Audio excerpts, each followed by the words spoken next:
masuknya itu di ujung-ujung kematianmu diarahkan Tuhan. Kalau kau memang layak masuk neraka, rajin pun kau beramal, masuk nerakanya kau. Memang hadis Rasul disampaikan itu. Cuma dudukkan ini. Aku beramal bukan dari makhluk ke makhluk. Aku beramal sudah menuju ke Allah saja. Surga neraka tak urusanku lagi. Dan apalagi jadi urusanku mau surga atau neraka. Makanya kalau dalam dunia tasawuf lain sama dunia syariat. Dalam dunia tasawuf siapa yang beramal, nanti ujungnya kita kesimpulnya itu faqad khaba. Khaba itu artinya sia-sia. Sia-sia nilai. Kaman zahada fid dunya wa anqata'a ila Allah yatlubu bidzalika rahatan li badanihi wa iqbalat dunya alaihi. Sama sebagaimana orang sudah zuhud dia dengan dunia.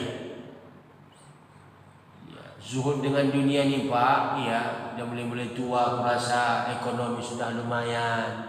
Dan kepala dia sibuk kali untuk mencari nafkah. Mungkin anaknya sudah kerja, udah lepas semuanya, tinggal bini aja nak dikasih makan. Bini pun kurusnya tak pula kuat kali makannya. Ya dua-dua on lah satu hari. Dan kepala beban udah diputuskannya, udahlah. Ya, aman nih. Dia beramal saja.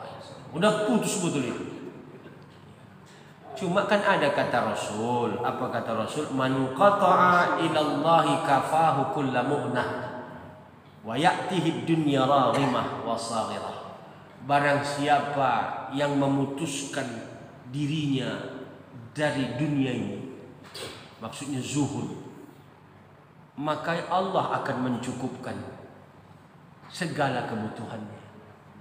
Kemudian kata Rasul, dunia itu akan datang sama dia dengan tertunduk dan merendahkan diri. Dunia ini sibuk datang sama dia. Jadi dia memang tahu dia hadis nih. Udahlah, beramal saja. Oh sudah mantap amal lawak, dunia itu pun datang sama kita. Ini pun belum juga ini Pak. Berarti kalau dia beramal masih ada harapan dia supaya dunia itu datang walaupun tak dipintanya. Ada juga sangkutnya sikit. Belum. Atau maka dudukkan ilahi anta maqsudi wa ridhaka matlub. Kenapa orang sekarang banyak berkeluh kesah? Ya ayyuhal insanu ma warraka bi rabbikal karim. Wahai manusia, kira-kira apa yang membuatmu lalai dari pengasuhmu yang mulia ini? Kata Allah begini. Allah pakai kata pengasuh Pak Rabb, bukan pakai kata Allah. Jadi kalau dalam ilmu zikir Allah tu panas. Kita kalau berzikir pakai Allah tu panas, membakar dosa. Coba tes. Dudukkan zikir, letakkan dia, palukan pada tempatnya. Allah, Allah, Allah, Allah. Maka ingat panas bawaannya. Kalau ada orang kira-kira kau nak guna-guna, ada kira-kira gangguan setan, ya, pukulkan aja. Allah, Allah, Allah, Allah, Allah. Panas itu. Ya, kalau bapak pun kau nak penyakit, agak muak bapak nak penyakit, dudukkan zikir. Allah, Allah, Allah. Panas. Cuma kalau Rabb itu dingin. Dipakai Allah kata Rabb. Ya ayyuhal insan ma gharraka bi rabbikal karim. Apa yang menyebabkan engkau lalai dari pengasuhmu? Allah membilang pengasuhmu yang mulia ini, apalah menyebabkan engkau lalai? Rupanya jawabannya ini. Kelalaian itu lahir disebabkan sandaran dalam amal yang tak cocok. Sandaran dalam amal itu tak cocok. Lahirlah kelalaian. Timbullah keluh kesah jika harapan tidak sesuai dengan kenyataan. Nah, itu. Memang nasib. Mulailah. Kenapalah miskin kali hidupnya, padahal persembayang nyawa. Itu kawan tuh sujud pun tak pernah, cuma aman saja aku tengok, tidak ada masalah. Anaknya jadi semua.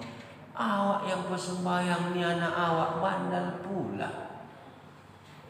Kurasa tak serasi ya sembahyang ni. Kata pula tak serasi dibilang sembahyang teman. Itu gara-gara apa itu? Sandaran dia salah, harapan dia salah.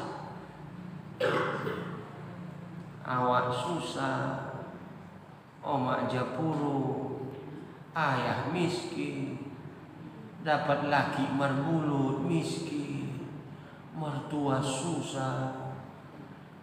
Lah dapat menantu susah. Memang susah lah semua. Kenapa bisa begini? Itu kena salah sandaran. Yang begitu-begitu tuh payah nanti mati. Mati dia, mati kita ini kan pada hasrat. Mati kita ini pada hasrat. Husnul khatimah, su'ul khatimah itu terletak pada hasrat. Makanya dibilang wa'bud rabbaka hatta ya'tiyakal yaqin.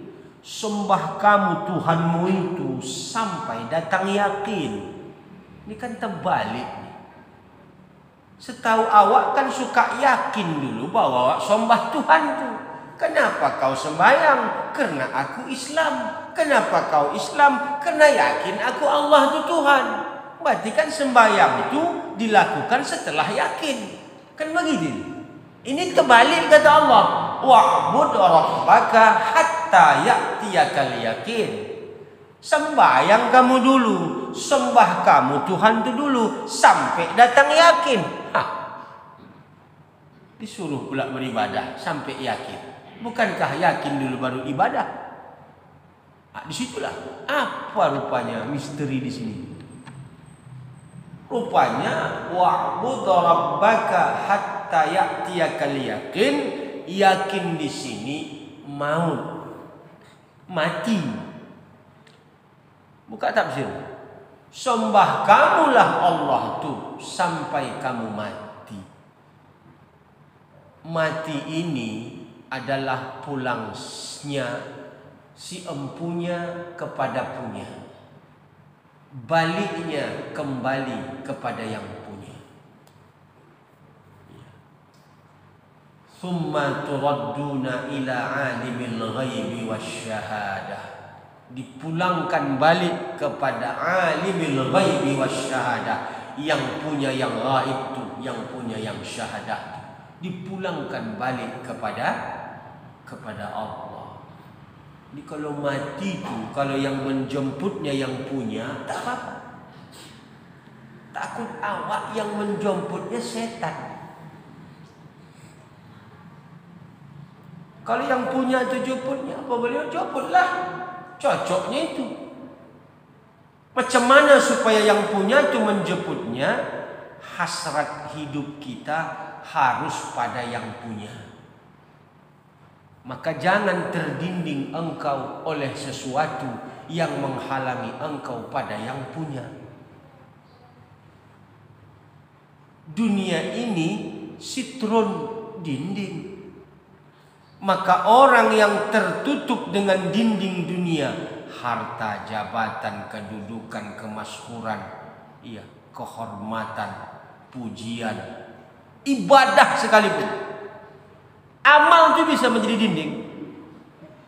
Awas, itu mahjub. Itu adalah dinding nanti untuk menuju yang punya. Maka ada istilahnya, Pak, matilah kamu sebelum mati. Matilah sebelum mati, supaya kenal awak kepada yang punya. Kalau awak belum mati, tak kenal pada yang punya, maka matikan diri sebelum mati. Suka pandainya awak mematikan diri sebelum mati itu, baru nanti mati awak dijemput pakai oleh yang punya itu. Mutu qabla an tamut. Mati sebelum mati. Mendekatkan pahamnya macam mana? Mendekatkan pahamnya begini. Kita ini ada dua dimensi pada diri kita. Yang satu namanya dimensi jasadi, yang kedua namanya dimensi rohani. Ada jasadiun, ada rohaniun. Jasad kita ini itulah Adam nenek moyangnya. Roh kita itu nenek moyangnya Ahmad.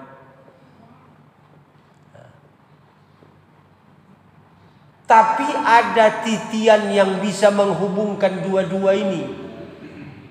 Bukan namanya manusia kalau yang hanya ada ruhnya, tak ada jasadnya. Itu namanya bangkai. Bangkai ini jasad tanpa ruh. Yang namanya manusia ini ada ruh, ada jasad. Iya. Tapi ada jembatan yang bisa menghubungkan dua-duanya ini. Itulah hati. Namanya qalbun. Maka Allah tu kata Rasul, la yanzuru ila ajsamikum wala ila suwarikum walakin yanzuru ila qulubikum. Allah tak mau menengok jasadmu, tak mau menengok tampangmu. Yang ditengok Allah qulub, hatimu. Karena itulah jembatan antara jasad dan roh. Maka dalam dunia tasawuf banyak bagiannya. Ada qalbun, ada fuadun, ada lubbun, ada sarafah, ada nur Muhammad. Itu yang tengok-tengok Allah. Baik tidak itu? Kalau awak beramal masih unsur badan yang besar, tak sampai kepada Allah. Yang bisa sampai kepada Allah unsur ruh kita. Karena itulah yang dihembuskan Allah. Itu yang dilatih-latih dia supaya jumpa sama Allah. Baru sedap. Baru duduk amal tu, baru cocok koneksinya, baru signalnya masuk. Tidak dia lola. Awak kadang-kadang main, kadang-kadang marbulut, banyakan marbulutnya. Ibaratkan awak main internet berputar-putar aja gitu, bulat-bulat, tak dapat. Mananya signal tak main. Begitu. Letaknya itu di ikhlasin. Sandarkan betul sama Allah. Sandarkan. Ini orang bertarikat pun kadang-kadang banyak tak lulus. Ya. Coba aku baca sikit lagi ya. Ini orang hari itu. Fal amalu ala talabil jaza. Engkau beramal tapi engkau harap pahala. Wad darajah, angkat derajat oleh Allah. Wa naili aliyatil maqamat, engkau supaya mendapat naiknya makammu. Hiya nuqsan, itu adalah mengurangi nilai ikhlas amal. Jadi orang bertarikat ni kadang-kadang mau juga tembaknya kaji. Jadi habis beramal nanti, ya sarapan pagi, minum kopi. Apa kaji kau? Bukan buri sama kawannya. Apa kaji kau? Masih tahlil lagi. Sikit lagi tu, sikit. Asal main nanti zikir tu tepat naik. Jadi uak tu pun berzikir. Oh tak dapatkah kaji naik khalifah tadi? Rusak tu. Jadi yang bertarikat tu saja pun tembakannya nanti mau juga rusak ikhlas. Sikit lagi tu, setingkat lagi dah. Ya kan? Jadi uak tu pun, jadi macam mana caranya? Ziarah kan? Ziarah. Hadiahkan dulu baca-baca Yasin sama Tuan Guru almarhum yang dah meninggal. Minta berkat sama Allah melalui karamah. InsyaAllah. Sikit lagi tu. Waktu pun ambil wudhu, motivasinya naik khalifah. Itu pun rusak. Berarti yang beratlah memang menundukkan ilahi anta maksudi wa ridhaka matlubi dalam hati kita. Memang berat. Cuma harus begitu baru duduk amal. Harus begitu. Macam main bola. Begitu hebatnya pemain disewa bayar, cuma satunya tembakannya gol apa tidak? Itu aja. Hebat pun goceknya sana kemari, cuma tak gol-gol, tidak juga dapat nomornya. Beginilah dalam beribadah. Memang duduk betul kepada Allah. Makanya wal amalu li wafa'i huquqil ubudiyah wa qiyami huquqir rububiyah. Engkau beramal tuh sudah penuhi saja tanggung jawab kehambaan, penuhi hak Allah yang dituhankan. Ghaira iltifati ila nafs, tidak pernah engkau condong kepada kepentingan diri kenapa dan mengapa. Huwal ikhlasul muqarrabin, itulah sesungguhnya ikhlas orang-orang yang dekat kepada Allah. Artinya apa? Min amali lillahi wa billah. Itulah amal lillah dan billah. Jadi kalau ingat Bapak dulu saya pernah ceramah, berapa kali aku sudah di sini, ada saya sampaikan bahwa lillah itu harus dibentengi billah. Lillah itu ikhlas, cuma harus dibentengi billah. Apa billah? La haula wala quwwata illa billah. Artinya apa? Bugorak ini saja pun ya Allah, bukan aku ini. Menghilangkan unsur jasadiah kita, tak ada kedaya, tak ada upaya. Jadi apa ini? Hanya Engkau ya Allah. Barulah duduk amal.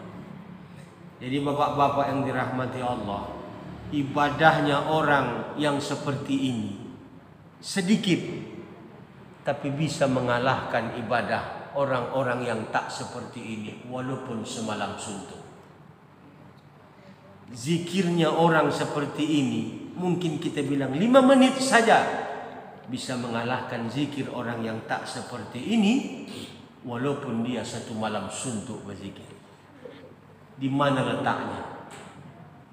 Pada letak dia bisa mengosongkan potensi dirinya, menyerahkan kepada potensi yang ada milik Allah. Itulah konsep la ilaha illallah. Kalau orang bilang tiada Tuhan selain Allah, itu maksudnya la ma'buda illallah, tak ada yang disembah kecuali Allah. Belum. La maqsuda illallah, belum juga. Jadi apa dia? La mawjuda illallah, tidak ada lagi yang ada. Yang ada hanya Allah subhanahu wa ta'ala. Barulah dulu. Cuma menyampaikan ini namanya rasa, bukan ini. Mendengarkan kaji pun ibu bapak kalau pakai ini, ini gila-gilanya itu kata bapak ibu. Tapi kalau pakai ini, hati, walaupun tak bisa mencakapkannya, tapi sudah merasa dia. Udah pahamnya bapak tu walaupun tak tercakapkan. Cuma pakai ini dia. Kalau pakai ini dia menganalisa lagi, salah. Makanya dunia atau kita bilang lamannya Allah tu adalah lamannya rasa, bukan lamannya sangka. Karena sangka lahir dari pikiranmu, kalau rasa lahir dari hati. Pikiran ini jahat. InsyaAllah mudah-mudahan beginilah pemahaman daripada ilahi anta maksudi wa ridhaka matlubi. Jangankan minta surga, jangankan minta jauh dari neraka, minta naik derajat saja pun dalam maqamat tak boleh dalam ibadah. Karena itu adalah godaan iblis yang terakhir sama kita. Kalau kau minta surga, belum tentu karena amalmu kau masuk surga. Kalau memang takdir kau masuk neraka, nerakanya kau. Yang dibaca iblis itu hadis Rasulullah. Tapi kalau bagi orang yang duduk di sini, itulah yang disumpah.